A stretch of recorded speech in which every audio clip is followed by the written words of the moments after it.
ल फेवा तालमा हामी चाहिँ बोटिङ गरिरहेको अवस्था हो र यो चाहिँ पूर्वको फेवा ताल भनेर चिनिने यो रास तालमा आज हामी बोटिङ गर्ने क्रममा छौँ र यो धराने ग्रुप जम्मा 5 जनाको छ।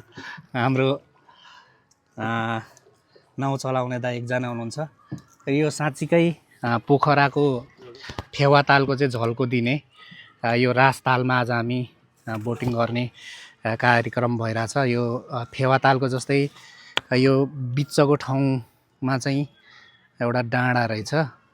फेवा तालमा चाहिँ त्यहाँ मन्दिर स्थापना गरेर पूजाआजा गर्ने ठाउँ पनि बनाएको छ भने यहाँ चाहिँ त्यो बनाउन सकेको रहेन रहेछ। यो अलिकति सानो ठाउँ भएको हुनाले होला र यो एकदमै सुन्दर ठाउँमा आज हामी घुमिराखेका छौँ, बोटिङ गरिराखेका छौँ र यहाँहरू पनि फुर्सदमा हुनुहुन्छ भने रास तालमा चाहिँ घुम्न आउनु होला है।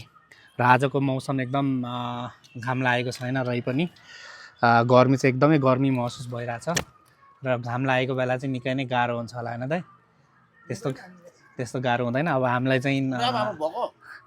चाहिँ अलिकति बानी नभएको हुनाले गाह्रो हुनसक्छ। ल यो रास तालमा तपाईँहरू घुम्न आउनु होला है गाइजहरू।